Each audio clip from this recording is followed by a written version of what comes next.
তিব্বতের পশ্চিমে হিমালয়ের বুকে দাঁড়িয়ে আছে কৈলাস পর্বত।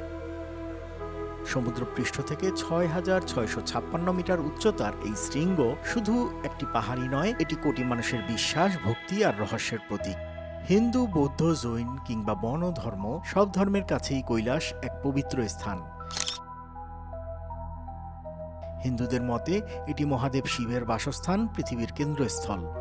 জৈন ধর্মে বিশ্বাস করা হয় প্রথমে তীর্থঙ্কর ঋষভনাথ এখানে মুক্তির পথ খুঁজে পেয়েছিলেন। বৌদ্ধরা বলেন কৈলাস হল চক্র সমভার, সীমাহীন সুখের প্রতীক। আর বনধর্মে একে ধরা হয় আধ্যাত্মিক শক্তির স্বস্তিকা পর্বত হিসেবে। অদ্ভুত হলেও সত্যি, এত বছরেও কেউ কৈলাসের চূড়া জয় করেনি, কারণ বিশ্বাস করা হয় এই শৃঙ্গে আরোহণ দেবতাদের অপমান। কিংবদন্তি আছে একমাত্র মিলারেপা নামের এক সন্ন্যাসী এটি জয় করেছিলেন, তবে ইতিহাসে 4 জন পর্বতারোহী এই চেষ্টা করে প্রাণ হারিয়েছেন। বিজ্ঞানীরা বলেন কৈলাস আসলে একটি বিশাল ভ্যাকুয়াম পিরামিড, চারপাশে শতাধিক ছোট পিরামিডের মতো গঠন। কেউ কেউ দাবি করেন এখানে এক অদৃশ্য শক্তি আছে যা মানুষের শরীর মনকে প্রভাবিত করে। শোনা যায় মাত্র 12 ঘন্টা আশেপাশে থাকলে নখ আর চুল বেড়ে যায় 2 সপ্তাহের সমান। কৈলাসের বিশেষত্ব শুধু ধর্মে নয়, ভৌগোলিকভাবেও বিস্ময়কর। স্টোনহেঞ্জ থেকে দূরত্ব 6,666 কিলোমিটার, যা উত্তর মেরুর দূরত্ব। দক্ষিণ মেরু পর্যন্ত দূরত্ব তার দ্বিগুণ। সূর্যাস্তের সময় পাহাড়ের ছায়া পড়ে স্বস্তিকার মতো। দক্ষিণ দিক থেকে দেখলে বরফে আঁকা দেখা যায় ওম প্রতীক। কেউ বলেন এটি স্বর্গের সিঁড়ি। কৈলাসের পাদদেশে রয়েছে 2টি হ্রদ, মানস সরোবর ও রাক্ষসতাল।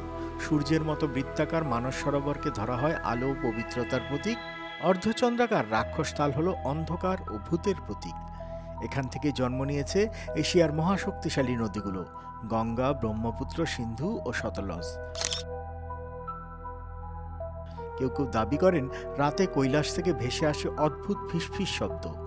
রাশিয়ান গবেষক ডক্টর আর্নস্ট মোল্ডারশিপ বলেছেন পাহাড়ের ভেতরে হয়তো প্রাণী বা কোনো রহস্যময় সভ্যতা লুকিয়ে আছে। কেউ বলেন কৈলাস ভেতর থেকে ফাঁপা, ওখান থেকে ভেসে আসে ওম শব্দ।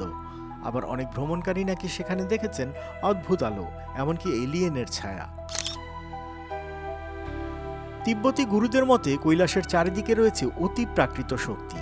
এখানেই আছে কিংবদন্তির রহস্যময় শহর শাম্বালা, যেখানে সাধকরা আজও ধ্যানমগ্ন। প্রাচীন শাস্ত্রে বর্ণনা আছে পাণ্ডবরা মোক্ষ লাভের জন্য কৈলাস আরোহণ করেছিলেন, তবে একমাত্র যুধিষ্ঠিরই পৌঁছাতে পেরেছিলেন স্বর্গের দরজায়। কৈলাস পর্বত কেউ বলে পবিত্র দেবস্থান, কেউ বলে অদ্ভুত পিরামিড, কেউ আবার ভাবে এলিয়েনদের ঘাঁটি। সত্য যাই হোক না কেন, কৈলাস আজও মানবজাতির কাছে এক অমীমাংসিত রহস্য। হয়তো একদিন আমরা এর উত্তর খুঁজে পাব, তবে এখন পর্যন্ত এটি আধ্যাত্মিকতা আর বিস্ময়ের অনন্য প্রতীক। ভিডিওটি ভালো লাগলে সাবস্ক্রাইব করে পাশে থাকুন। মেঘনা বার্তা, দেশ ও দশের কথা বলে।